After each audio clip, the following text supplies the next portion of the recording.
not recording until now, but we missed a little bit of it, but hopefully that's going to be there. So John, I apologize. I just hate to end up on the cutting room floor, John. This is tragic. Oh no. No, we'll soldier on. It'll be fine. Okay. Maybe we can circle back for you and re-record the beginning if necessary. Okay, I really apologize. That was one thing I meant to do, and I didn't do it. So thank you. So we are being recorded, though. Okay. So as I was saying, in this internal board email, we see the board again going back to their reliance on the exceptions that allow the work of an unlicensed individual to perform engineering as long as they're supervised by a licensed engineer. But of course, as we pointed out before, that's irrelevant to the two separate prohibitions on holding yourself out as a professional engineer by using some title that tends to convey you are a professional engineer when you're not licensed. There's no argument from us that you're allowed to perform engineering services without a license, but you're not allowed to call yourself an engineer under the letter of the law, in our opinion. The board apparently disagreed at this point in time. Again, here's another, this one, and I put this, right? So here, we don't have jurisdiction over Department of Transportation using the title. Now, here's a response from the acting director of the Human Resources and Safety in the Washington Department of Transportation saying, we recognize that the board has the authority over this issue. So both, they're pointed at each other. The board saying we don't have jurisdiction to deal with this, and DOT saying we understand that this is the board's wheelhouse and it's up to them to decide these issues, particularly the issues being complained of here was whether employees who are not registered under the Act can hold positions with titles like environmental engineer, transportation engineer, or marine engineer. And according to the acting director at the time, they did not believe that this practice was illegal in violation of the law. What was then very interesting is we came across the Attorney General's letter from 1962, and these are opinion letters. So if someone has a question how the Attorney General or the state is going to make some interpretation of law, you can submit a question to the Attorney General and ask for an opinion letter. And this is what resulted. And this was from the Department of Licensing, actually, submitting a question about can businesses which are not authorized to practice engineering under the statute do business in the state under a name which includes the words engineering, engineers, or derivatives thereof, where such a name may be fairly construed as a representation of the ability to perform engineering services. And ultimately, what the Attorney General's analysis, and it's a great letter if you want to look it up and review it, said they may not, right? And they went on, a corporation or firm which is not authorized may not list itself in telephone or business directories under the classification engineer, engineering services, or similar classification. And some of the language in this letter from the Attorney General was directly relevant because it also talked about the fact that, look, the statute talks about individuals, and we think that it applies the same to corporations. So the inference, of course, is if a corporation can't use engineering, engineers, or derivatives, then neither can an individual unless they're licensed. And the board apparently used to have the same opinion and the same belief. And they had board policy number 30, which was repealed. Unfortunately, we haven't been able to determine when that happened nor why. There are no meeting minutes or anything that have been produced to us despite requests. that would reflect why this policy was repealed. But as you can see, this policy seemed to track the Attorney General's letter, right? So use of the term engineer, surveyor, or other common derivatives thereof, or other information that would tend to convey the impression that the person is an engineer in general business advertising, phone book, letterhead, and/or personal business cards, right? If the firm or individual is engaged in an activity that in all likelihood would not be considered an engineering or land activity to the general public, the board would not assign a case number. Okay, so that seems to be in keeping with what the Attorney General said and what the statute says, which is if you are performing work that's engineering services, you can't hold yourself out as being an engineer. And this goes on. If an individual is using either term on letterhead or a business card that reflects an individual's job description within a business structure or government agency, the board may assign a case number and may notify the business or agency to discontinue the use of the letterhead or business card. So we had this point in time where the Attorney General and the board agreed with what we think the plain text of the law said. And then somehow, for some reason, we move away from that and into the positions that we looked at that resulted in Mr. Tappel and those other complaints being rejected and resulted in the passage of Policy 32. And everyone can have their own theories as to why that happened. Currently, we have no hard evidence of what caused that change. Some of the other things as we were digging for evidence to support our legal petition and to show that this didn't make any sense, if you go on to BORPEL's website, and that includes currently, right now, and you click through to find out what the PE exams are, you'll see this quote, "Please see the NCEES website for information regarding specific engineering disciplines and exam dates." And then here are all these various engineering discipline exams. And yet, according to the position that the board was apparently taking, you could call yourself an electrical engineer, an industrial engineer, a mechanical engineer, a nuclear engineer, without being licensed, with no more than having graduated high school, arguably. If you go on to the Department of Labor's website and look for their list of licenses, there is a multi-page list of what they seem to think are available licenses. And it includes all of these engineering licenses. And every one of them, except for environmental engineers, has in parentheses, Board of Registration of Professional Engineers and Land Surveyors, which I've shortened to BORPELS so that it would fit on this slide. But again, just left us scratching our heads. How can the state's Department of Labor have a list of licenses with engineer titles that people could hold themselves out as without being licensed, even though it says, if you want to know about this list, about this engineer title, go visit the Board of Professional Registration of Engineers and Land Surveyors, who's taking the position that we don't care anything about titles unless it's structural engineer, professional land surveyor, or professional engineer. So that was pretty much all the evidence that we needed.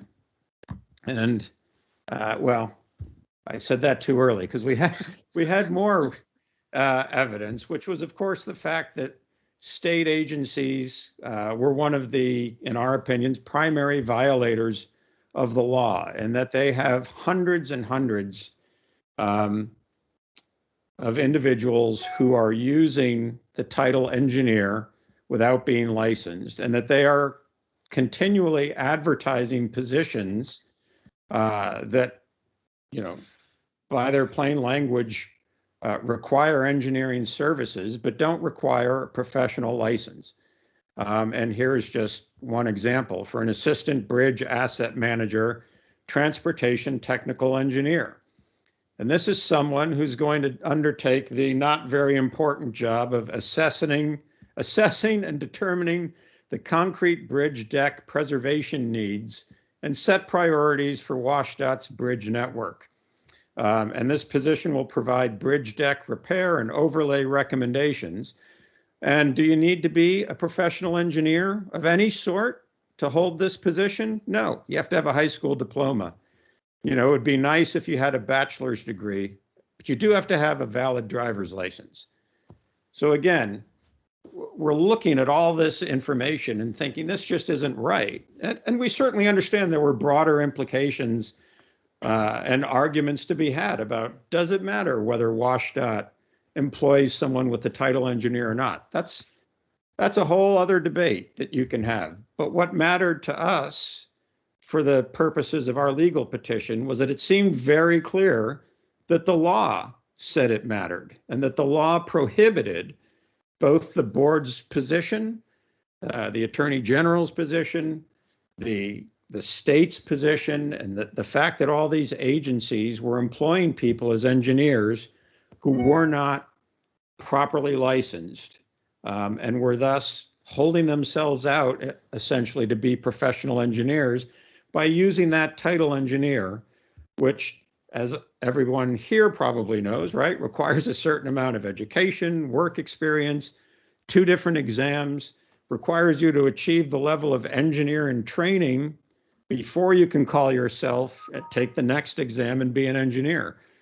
So how can you possibly tell someone you've got to go through all these hoops, take an exam to achieve the status of engineer in training, but this guy over here can graduate high school and call himself an engineer? It didn't make sense to us. So we filed our legal petition, and I'll let Rochelle, who's brilliant drafting on many of the hundreds and hundreds of pages that have been filed in this lawsuit, have gotten us to the point where we are today. Thank you so much, Alan. It was much a collaborative effort, but I very much appreciate that.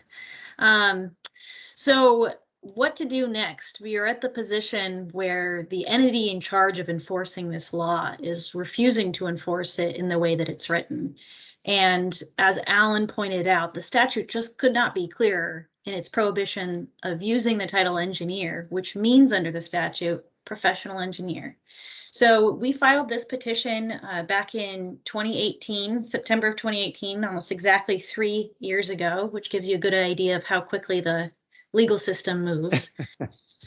But we filed this petition against the state, against the board, against the governor, and several other parties, seeking the relief you see spelled out here. It was very broad at the beginning.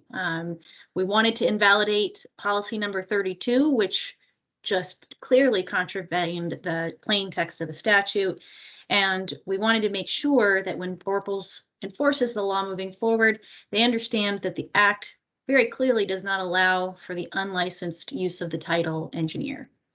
We are also seeking injunctive relief against the state to prohibit the state from continuing to give public employees that unlicensed engineer title. Pretty quickly into the case, both the state and us as petitioners brought what's called a summary judgment motion, essentially asking the court to rule out of the gate about who wins. We don't need to go to trial. The law is what the judge needs to decide. And for our part, again, the legal arguments were very clear under the statute. We had amassed quite a bit of evidence that even the board was pretty inconsistent in how they applied the statute, and we were able to point all of that out for the court and make the very clear, logical argument that the use of engineer means professional engineer as a title. Of course, the state filed a cross motion for summary judgment, throwing basically a kitchen sink type of approach at the wall in trying to prevent Mr. Tappel's claims from even being heard. They made procedural arguments ranging from lack of standing, prosecutorial immunity, failure to exhaust administrative remedies, mootness, lack of ripeness. They brought up a First Amendment argument that was one of the more interesting of those procedural arguments that they raised. It required quite a bit of briefing on all of these issues. And I think there's some really nice pictures of Paul holding up the huge volume of legal briefs that we ended up submitting because there were so many different legal challenges just from a procedural perspective, just to understand whether we could even hear the merits of this issue. One of the defenses I did want to talk a little about was the First Amendment defense that they raised. Down in Oregon, there was a case known as the Jarlstrom case, wherein a individual not licensed as an engineer had called himself a engineer when he was trying to contest a traffic citation. And the Oregon Board of Professional Engineers actually fined him for just using it in that context. And the court looked at that was challenged, and that person challenged the constitutionality of that broad prohibition of just calling someone an engineer in passing in that type of circumstance. And the Oregon court said, you know, the way that the Oregon statute was drafted did violate the First Amendment because it broadly prohibited any use of engineer without looking at the underlying context. And that's what differentiated our case in Washington from the Oregon case. I think with Alan, you can click to the next slide. I don't have. Okay.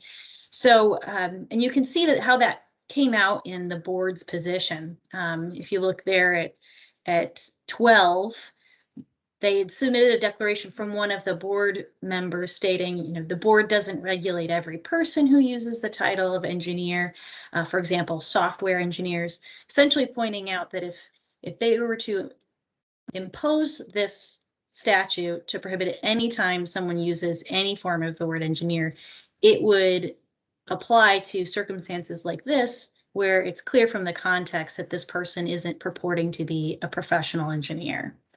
They similarly raised other examples about train engineers or sanitation engineers. We lost your volume. Oh, can you hear me? Yep, there you are. Sorry.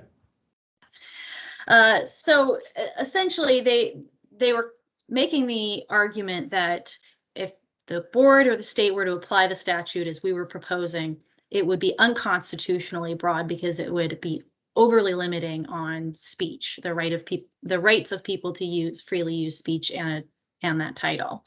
And that's where we had to be a little bit clearer in exactly what we were seeking as relief, which is not that every time someone uses the title engineer is unlawful, but when somebody uses the title engineer and they're unlicensed, but they're working in a context that suggests that they're offering professional engineering services, such as working for an engineering firm or weighing in on designs or reviewing structure designs or those kinds of things, that's when it tips into that unlawful area. And that's when some of the briefing had to become more specific in exactly what the board should be prosecuting. I'll jump in real quick too on this particular slide as well.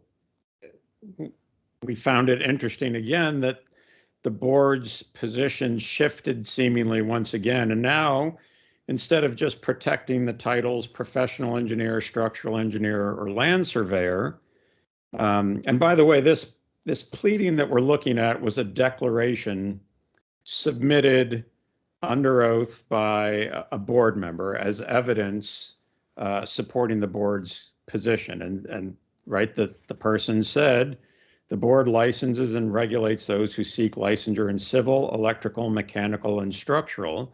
We also license hydraulic engineers, but they receive the title civil engineer. And that they went on to say, when I hear the title engineer, I do not assume that a person is necessarily a licensed professional engineer.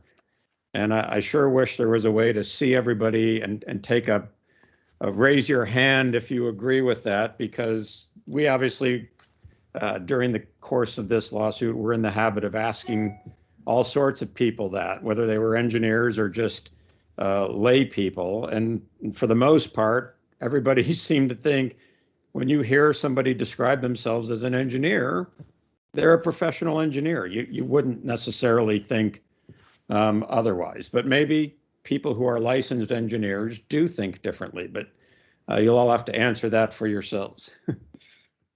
And Alan's exactly right. This was one of several declarations where it was pretty clear that the board was still pivoting around on what they thought were protected titles.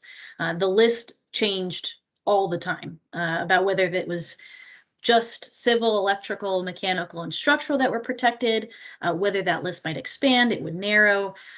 It was pretty clear that they still really weren't sure on what should be protected.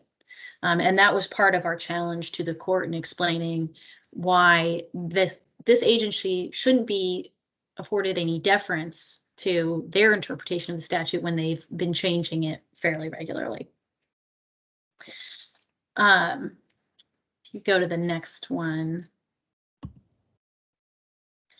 So we brought these arguments to the trial court, and the trial court judge had decided that he was going to resolve the case on the merits before reaching any of the procedural issues, and essentially stated, well, looking at the statute, the definition does say engineer means professional engineer, but he interpreted that as only flowing one way, and that the definition in the statute doesn't have any binding on how people in the real world understand those terms. So with that ruling, we filed an appeal. So this went up to the Court of Appeals, the Second Division in Washington. So the case could be heard by a 3-judge panel. And one of the central issues, obviously, on appeal was, did the trial court err in holding as a matter of law that RCW Chapter 1843 allows unlicensed, unqualified individuals to hold themselves out to the public as engineers, even when they're offering or performing services defined by the statute as professional engineering, so long as they don't use the certain arbitrary subset of engineering titles that the board was arguing were the only ones that were protected.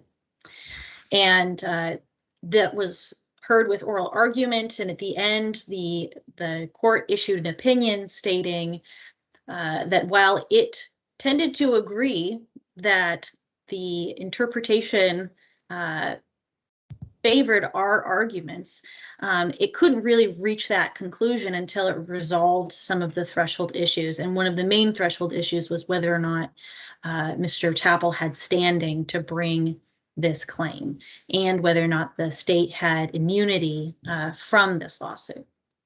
So we were remanded back down to the trial court to start our briefing adventure all over again. What's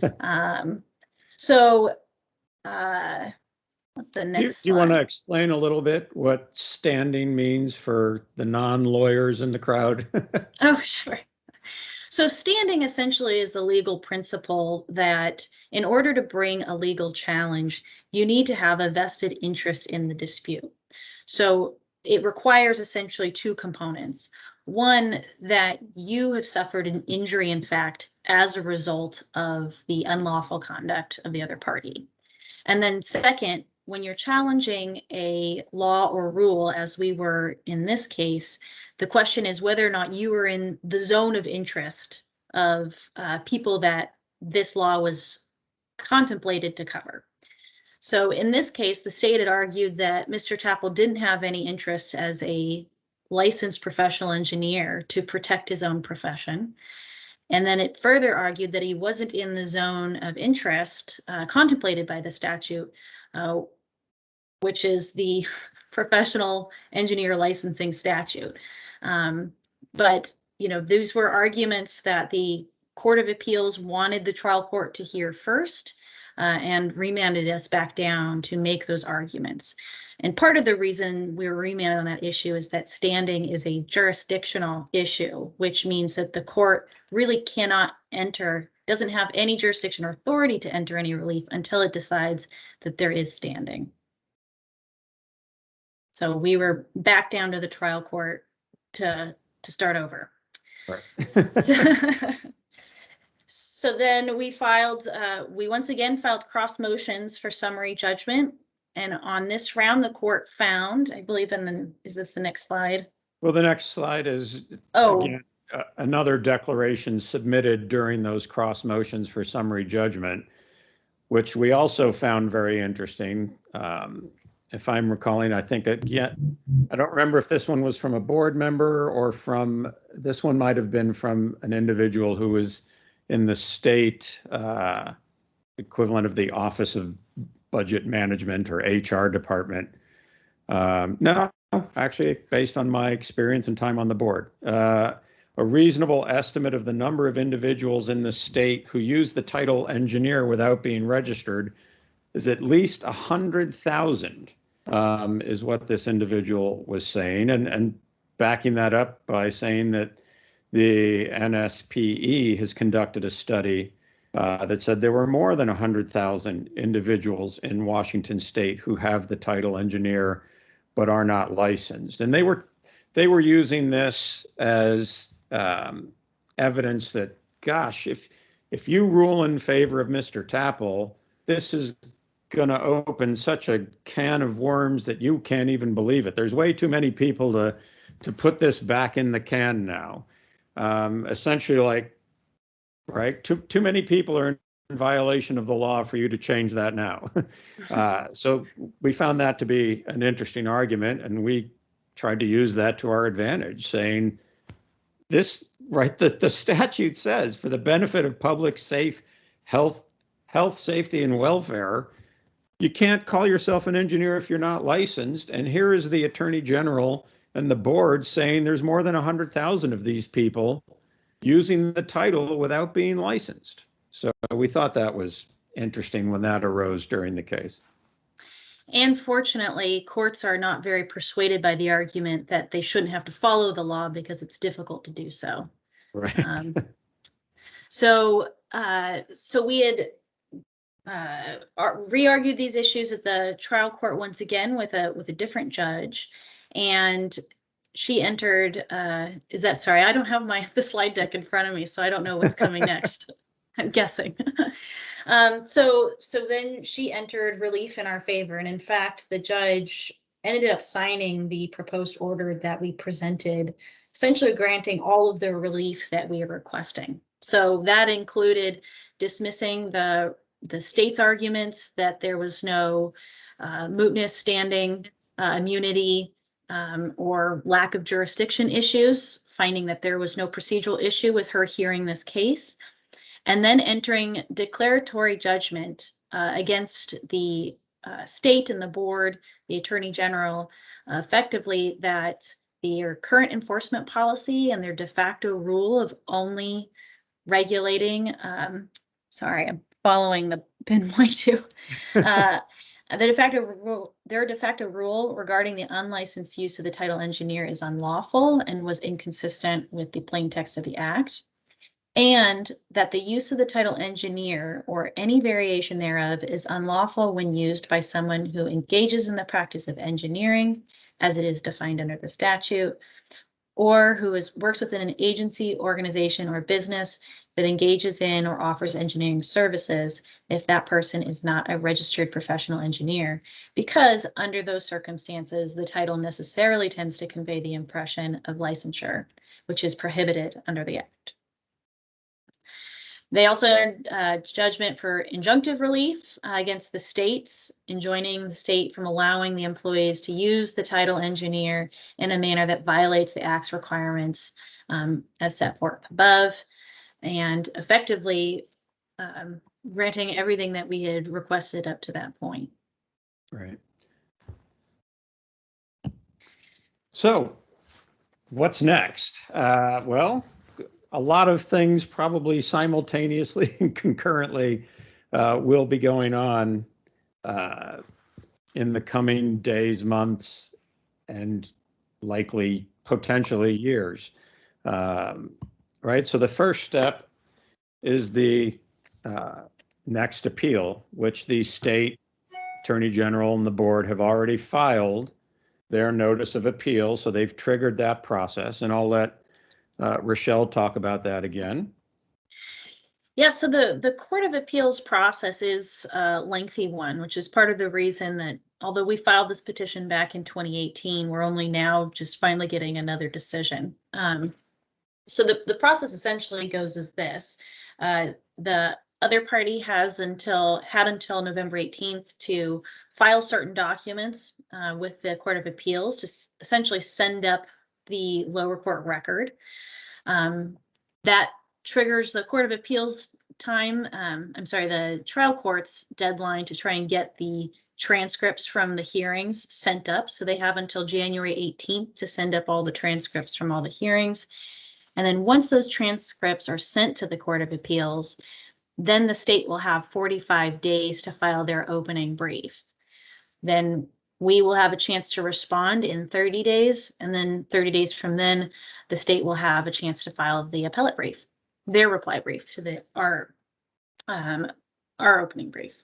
So after that, the Court of Appeals will set a hearing for oral argument. And sometimes it takes several months for the hearing to get set. And then once the hearing is set and oral argument is had, then the court will issue an opinion. And sometimes issuing an opinion can take as long as 4, 5, 6, 7 months. It really depends on what's going on the court's docket at that time.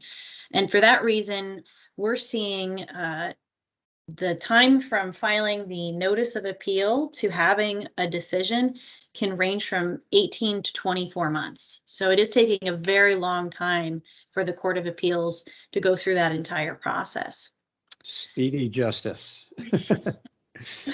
And for those who are interested, assuming we get to an oral argument, those are public proceedings, and anyone can tune in and watch the oral arguments. And presumably they're all recorded. You could go back to the Court of Appeals website and probably track down the oral arguments for the first appeal and watch those. It's riveting. It's far better than Netflix. Apple TV, Ted Lasso's better, but that it would be a close second. And then after the Court of Appeals, once we get a decision from there, if we're successful, or either side can then try and petition the matter to the Supreme Court. And the Supreme Court, you have 30 days after the decision in the lower court to appeal, and then the Supreme Court will decide whether or not it wants to accept review. Unlike the Court of Appeals. Our state Supreme Court. Oh, I'm sorry, the state Supreme Court. We don't get to go right to the U.S. Supreme Court. But we would, if we did not prevail, we'd have an opportunity to petition up to the state Supreme Court, and likewise, if we prevail, the state can and likely would appeal up to the state Supreme Court. Now, the state Supreme Court is a court of discretionary review, so it does not need to review any case offered to it. Typically, what the court is looking for when deciding whether to accept review is whether there's some unclear aspect of the law that needs clarification, if there's splits among the lower Court of Appeals decisions that needs to be resolved, or if it's an issue that has broad public impact. And certainly this case would be falling into that category. And for that reason, it could be very interesting for the Supreme Court to take up. If the Supreme Court does take it up, the briefing schedule is unbelievably even longer than the Court of Appeals process. And it can take quite a while for the Supreme Court to enter a ruling. So hopefully it's okay for me to ask a question. This is John. So what's next? Appeals court, and then if you win, then it goes state superior court. Is that correct? To the Supreme Court. Yes, to the Supreme Court. Supreme Court. Okay, and that's the state Supreme Court. Yes, The Superior Court is the trial court that already ruled in our favor. Okay. Correct. Now I see. Oh, go ahead, Michelle. Oh no, go ahead. I see a hand up that. Yeah, I was just going to say that contemporaneously with all these appellate efforts, and because of the length of time that takes, we certainly expect to see an effort by the board to change the law within the legislative process. And I won't bore you reading this entire slide, but the legislative process typically provides the public opportunities to be heard, whether that's in committee hearings where you can sign up to speak and give your opinion on why something is an important change to the law, or why the proposed legislation should not be changed, or it should be revised. And then, of course, there's open debate. There will be, in theory, lobbying by engineering organizations such as WSPE, NSPE, perhaps ACEC.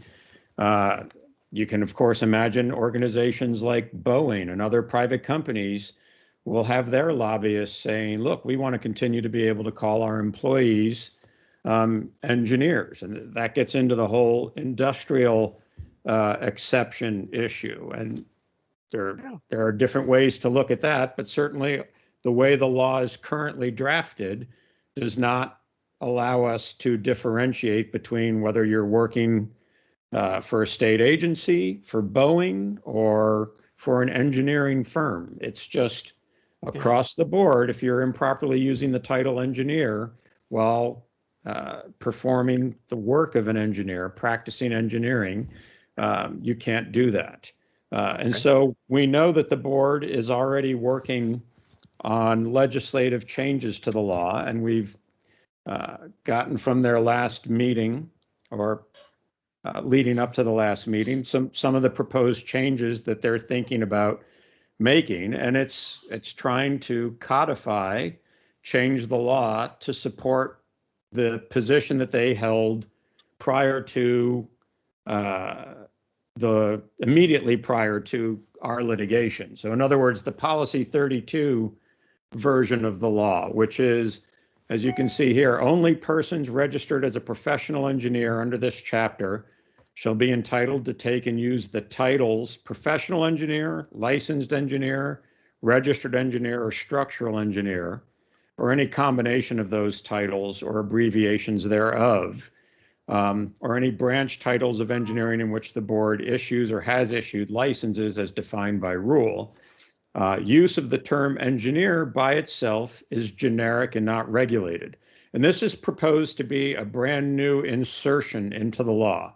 This is not a change to an existing text, but this will be inserted to clarify that from now on, the law is that anyone can call themselves engineer except for these titles, or if the board starts to issue licenses for a specific branch of engineering.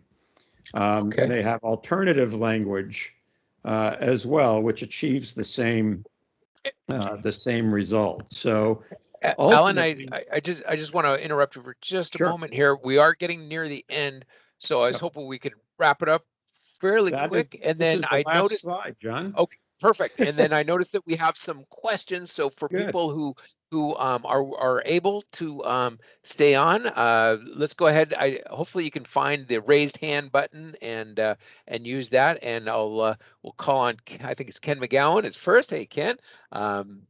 So just as soon as you're done. Thank you. Yeah, that was basically it. It's just saying this is where we think things are headed, which is the board will be attempting to change the law in the 2023 legislative session. They've decided that trying to get it done in the current or next legislative session is simply too fast. And understandably, they want to obtain the opinions from stakeholders. And so it'll be interesting to see after that process if this is still where the board is headed, or if the engineering community at large and the various organizations will take a different position and lobby legislators differently. And that falls to everyone on this presentation. If you feel strongly about this on either side, right? Free and open debate is the cornerstone of our democracy. So let's have at it, folks. And let's get the law to say what we think it should say. Which for us is leaving it the way it is and letting the courts rule, or changing it to expressly say what we think it is. Right? That can be an offensive change as well. So go ahead. The only hand I can see up on my little screen is KM McGowan. Yes, Alan and Rochelle, yesterday evening from 4 to 5:30, BORPELS conducted a virtual meeting discussing some of the things that you just articulated. The practice committee of BORPELS is continuing to develop language. That which they've developed heretofore is just preliminary. And before they go public with it, they want to have some stakeholder meetings, as you suggested. They also want to remove obsolete language. There's a considerable amount of language in the RCW that's antiquated and needs to come out. But I'm a little concerned at how this is all going to unfold. And I sure appreciate what your firm has done. And I want to make it clear to those tuning in to your presentation this evening are aware of the fact that Mr. Tappel needs some contributions to help continue to retain you to provide these services. And I'm among those that wants to make a contribution and simply needs to have a link or easy way to send a check to Paul. Do you have that information available? I don't have it handy. I know there is a GoFundMe site that Paul has set up, and you're right. Paul has remarkably funded this himself from early 2018 currently, and he's telling us keep going. I'm not giving up the fight. Although he occasionally says, does this seem right to you that an individual should have to take on the government by his lonesome? And we agree that it isn't right. But it's, unfortunately, it's how things have played out here. So maybe we can work with John and with Sharon to distribute a link or to put that at the end of the record. Oh, someone has popped it up there, the GoFundMe site. And we can get that information distributed so that, Paul can take a little bit of the load off of his own shoulders in terms of carrying this, what is truly, it's a good fight forward because, hopefully everybody's taken away from this is that the law really does say what it says and says what the court ultimately held that it says. And now, we can all agree or disagree, are there good reasons to allow Boeing to do what it's doing? Are there good reasons to allow government employees to use the term engineer? We can all have those separate debates, but we need to have them under a different version of the law that says that's okay. We can't just turn a blind eye to what the law says. And currently the law, in our opinion, can't be any clearer that the state using these titles and advertising to hire people to conduct engineering work who don't have to be licensed, it's improper. And so we're going to roll up our sleeves and we'll fight this fight on the legislative front and we'll fight it in the courts. And hopefully at the end of the day, we come out with language that serves the needs of the broader engineering community. And I think Paul Tappel has his hand up. Paul? Paul, you must be muted. That's hard to do. I was muted. Okay, so the referral for contributions is the GoFundMe.com and search for engineer title bout. That was the catchy title that National Society of Professional Engineers came up with. And I would like to acknowledge the support I've gotten from some other professional engineers and structural engineers in this effort. Could you say that? Could you say that again? It's GoFundMe.com, and then what do we search on? Look for engineer title bout. Engineer title bout. Yeah, like a title bout in boxing. I thought it was a clever title by National Society of Professional Engineers. It is. And Beth Yeah. has very kindly dropped a link to it in the chat. If you're able to open the chat on the Teams, you can get a link there as well. Thank you. Sorry, I didn't mean I to. know that I believe it says this expressly all over the GoFundMe, but every single dollar of that is going to the legal effort, right? It's not you're not driving a new fancy car, right, Paul? No. Okay, good. He's not, trust me. Yeah. It might be worth I've been in mentioning, his truck. Are Paul, there other it might be questions worth- on the legal process or what's next or how you can get involved? We're happy to stick around as long as folks want to discuss this. Given that it's now evening, there's no pressing calls or other appointments. So, Well, I do want to say that Doug is supposed to be here from BORPELS, but I've gotten an email from him that says he's having a hard time accessing the link. So I certainly apologize for that, and I don't know what to do about that. I see there seems to be a hand up, but it just says +6 for me, so I can't read Okay. the individual person. I see Thomas Smallis. Hey, yeah. So just to briefly circle back to one thing you said way at the beginning, Sure. if I read it right, the board's position was, my gosh, we would have to then potentially deal with software engineers and have to enforce it upon them, as if that wasn't something that was already required.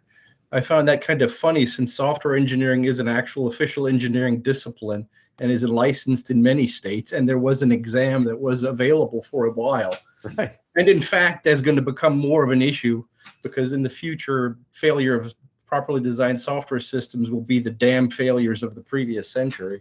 Right. Well, yeah. I mean, you can imagine any number of examples of that, whether it's taking the power grid down because cybersecurity software, et cetera. But that was one of the examples that they like to use. The other, of course, being locomotive engineers or a building superintendent who may be called a building engineer.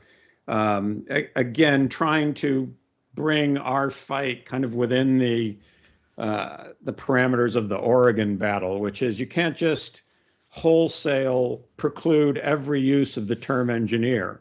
And we agreed with them. And we're like, you're right. And fortunately, Washington statute is a little bit different than Oregon statute, whereas Oregon statute is just a blanket ban.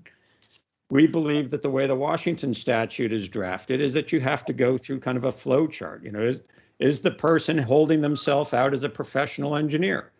Well, what does that mean? Let's go to the definition of professional engineer, right? It's someone who is practicing engineering. So you look at that, and then you look at what is the practice of engineering, and you would say, okay, a locomotive conductor is not practicing engineering. The building superintendent is not practicing engineering in the sense that it's defined in the statute.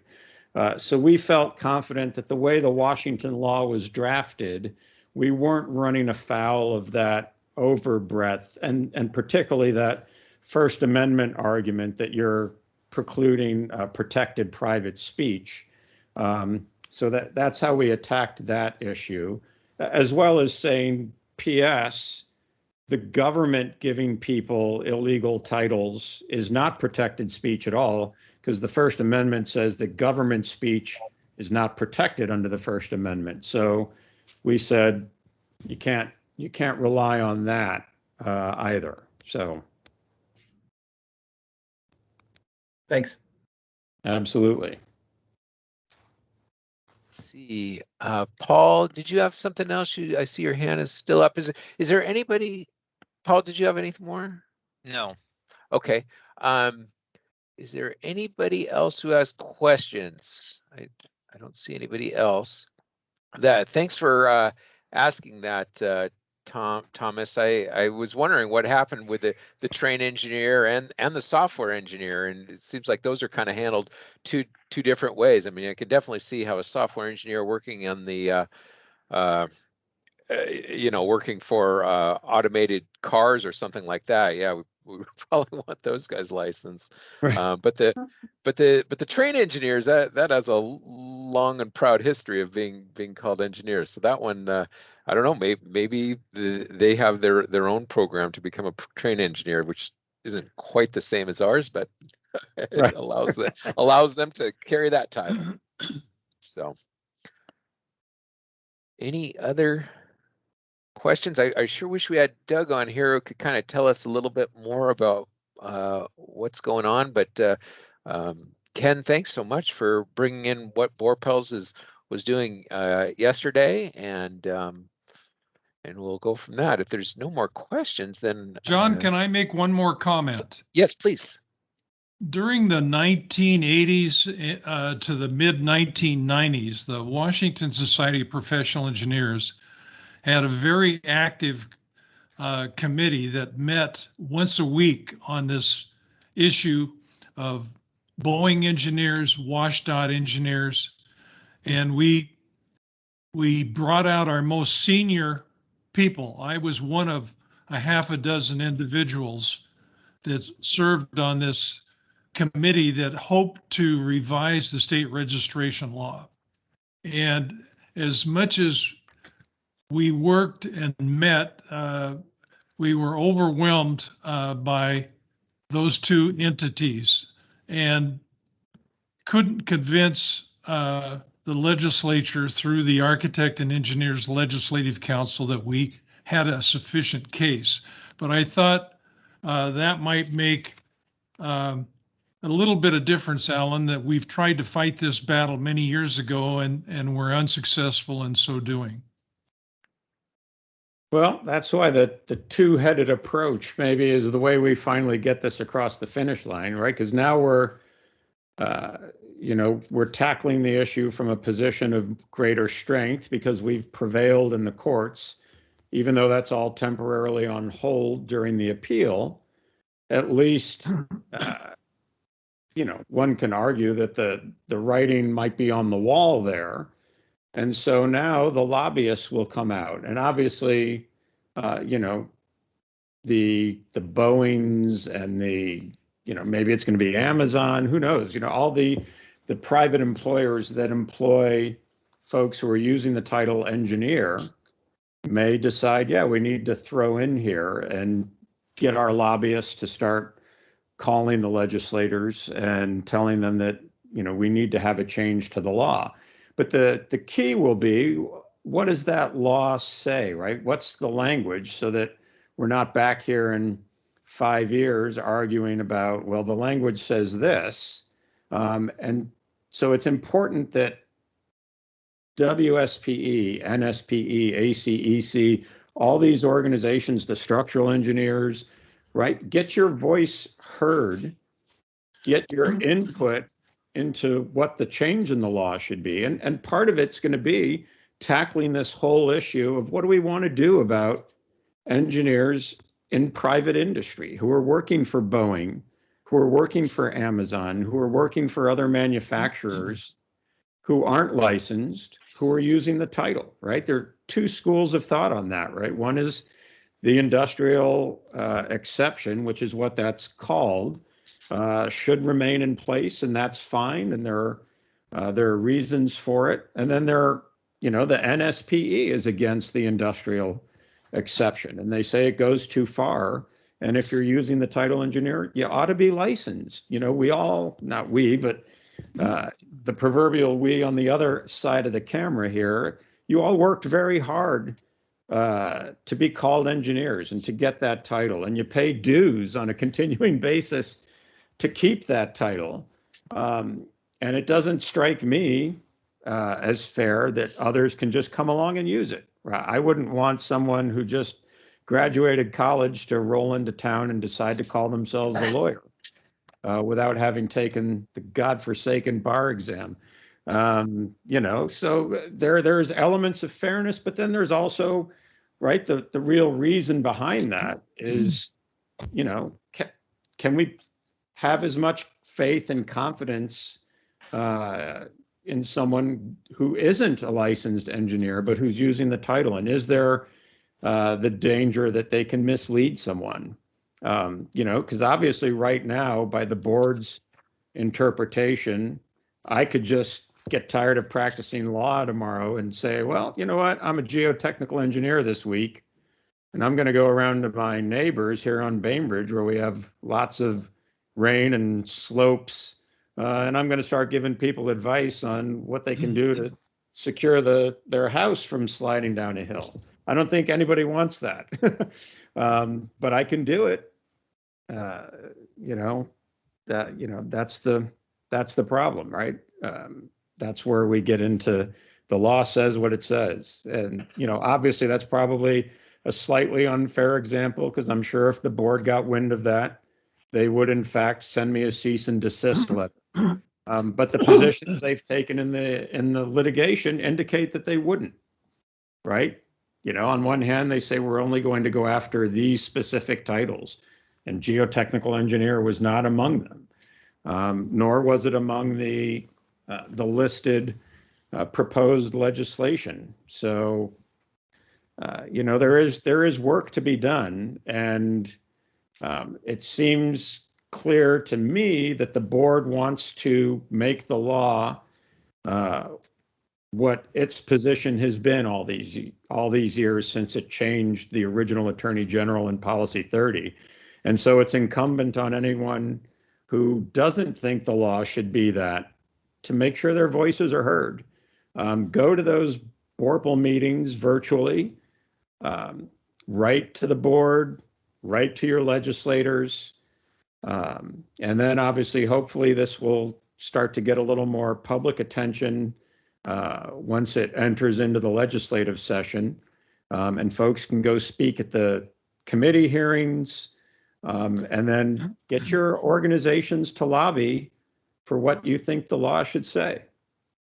That will be the key, because, you know, as someone said, you know there are going to be some powerful forces on one side of it, including the state and state agencies and Boeing, and that's going to have to be counterbalanced by some of the engineering organization lobbying efforts. And the organizations need to know where their constituency falls on this, on these issues before it's going to throw its weight into the fight. Let's see, this is John again. I do have an email from Doug, and it says, thank you. It does says, the new link recognized me for Teams, but never loaded. Please pass my regards and apologies to everybody on the call. And he says, the board remains committed to ensuring the safe practice of engineering and the protection of the public and environment. In doing so, it is our intent to work our way through the content of RCW 18.43 and supporting WACS to ensure that we do indeed serve the profession and public in so doing. Thank you. So that's, I think that'll have to be served for Doug's thoughts, at least for tonight. Sharon, I thought I saw your hand raised. Did you have something that you wanted to ask or say?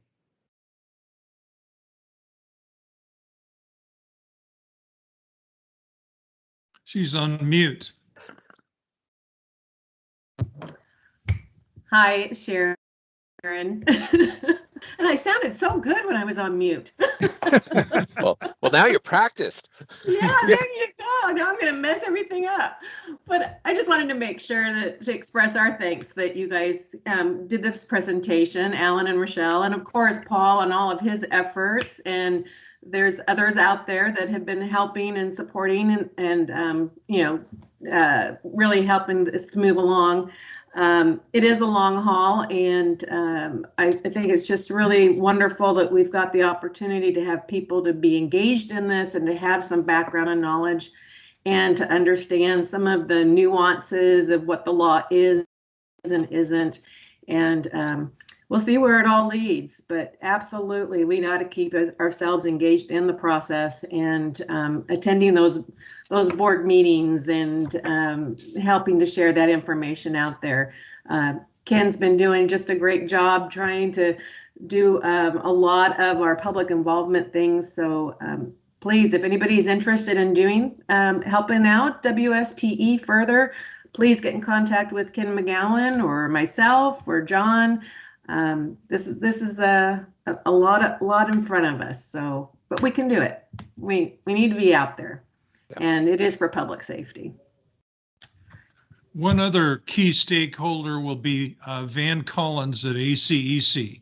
He's indicated that he wants to be a stakeholder, and he said something last night that confused me a bit. He said, we need to get permission from the legislature to make these analyses and determinations. Does that make any sense to either of you, Alan? I guess I don't know. I mean, I know Van, and we've spoken to him both during the lawsuit and then after we got the order, and he was congratulatory. I don't know specifically what he means by that, because obviously we're not constrained and we don't need legislative approval to conduct our own analysis of what this means. Or, you know, there are public records requests that we've utilized during the lawsuit to find out how many unlicensed engineers were employed. And I think looking at just 3 agencies, we came up with 800, if I'm remembering Paul's analysis correctly. We used Paul during the litigation to do a lot of the grunt work, but of course he was saving himself a lot of money in the process. So he'll make a great law student someday. But so I don't know specifically what Van meant by that, but obviously Van has vastly more experience when it comes to lobbying and the legislative process than I do. So I'm sure he had something specific in mind, and hopefully his organization and WSPE, ACEC, you know, we're active there as well, can work together, you know, in terms of coming together with a unified message for this is what our engineering constituents think the law should say, and then share that with the board and see if it's even possible to get the board and these agencies or organizations on the same page. I mean, it's my opinion that the state and the AG, they're not going to change unless they're told to change either by legislature or the courts. And ultimately, it would be our state Supreme Court, right? Because unlike Paul, your tax dollars are financing the board's fight. And so they don't have to stop until they've lost at the ultimate level. So you know, absent a change in the law that's done through the legislature, this battle will go on either until we lose at the Court of Appeals, or I guess then we could conceivably go to the Supreme Court if we wanted, or until the Supreme Court rules against the state, the AG, and the board. John, he also mentioned, Van Collins, that some clarity and possible changes might need to be made to the practice of engineering and distinguishing between construction and engineering.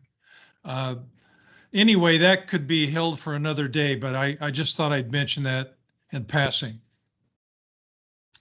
Alan, I had a question regarding the status of the order itself that the judge issued. I understand that because of the appeal, it has been stayed, or that part has happened. So correct. When would the earliest time frame be that our states might have to start to fall in line? That goes back to Michelle's earlier speech. Yeah, go ahead. That will unfortunately be once they exhaust all of their appeal rights. So Okay. once we finish with the Court of Appeals, then they would have the ability to petition to the Supreme Court. And the earliest that it could go into effect is once Supreme Court denies review or denies, does not take up the issue for review. Of course, that would be pushed out if they took up the issue. Okay, yes. And nothing is stopping the DOT or Department of Natural Resources or any of the state agencies from developing their own policy of implementing a practice to only assign job titles of engineer to licensed people. Correct? Correct.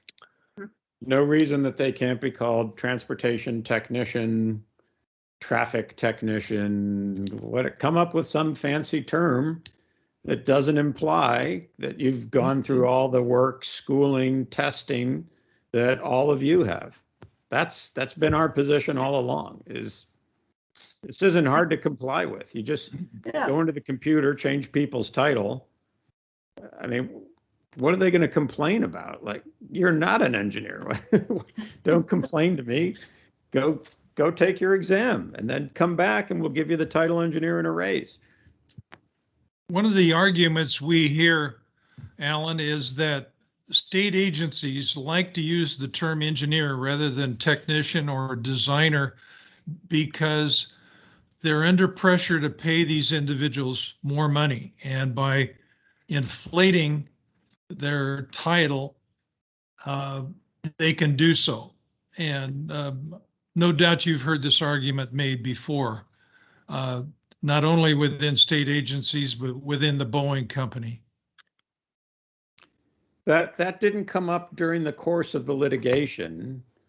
And I guess I don't like who's telling WashDOT that they can't pay a traffic technician what they pay a traffic engineer? Isn't that WashDOT's decision?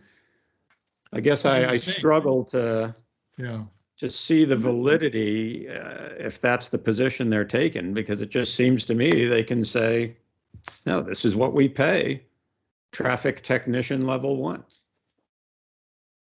Well, and some of the more of the friction practically is going to be the employees that feel like they're getting a demotion by losing this title that seems to have more prestige than just technician. Well, they have the cover of the legal opinion now to, right? If they wanted to, obviously they could say, yeah, we're going to fall in line because we think the writing's on the wall. And we think this is the right ruling. And so everybody who has the title, because of the Tappel v. Washington ruling, we're going to have to change your title from engineer. Of course, I don't think anybody left on this webinar thinks that's going to happen. What's more likely is that, let's say, even if the appeals, we were to prevail all the way through, WashDOT would then probably make the argument that we don't think this person is engaged in the practice of engineering, so they can have the title.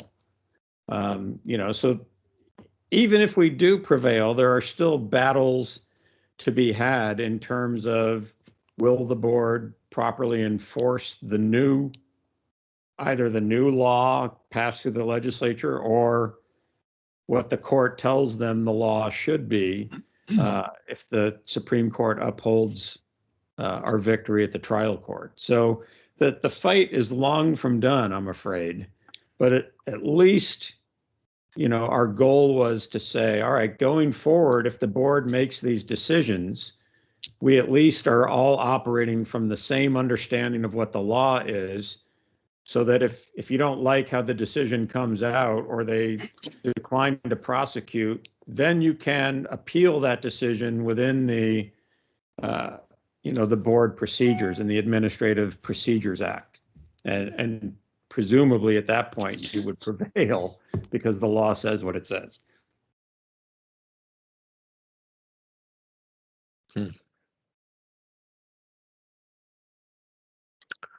Interesting stuff. And very interesting. Well, thank you so much, Alan, for sharing. Strapping on his sling and his stones and carrying this fight to Goliath for going on 3 years now.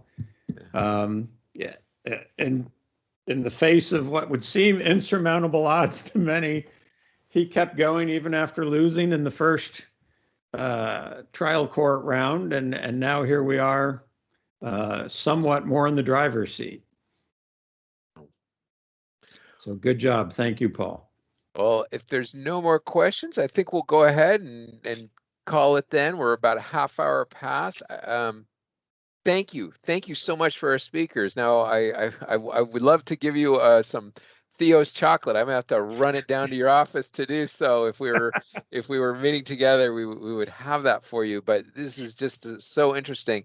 And Paul, thank you very much for your service to our profession, and we'll be watching this. And I know a lot of us will try to get a little in the kitty as we can, and thank you so much. And hopefully we'll have some more to report later on, and we'll definitely talk about that. So thank you.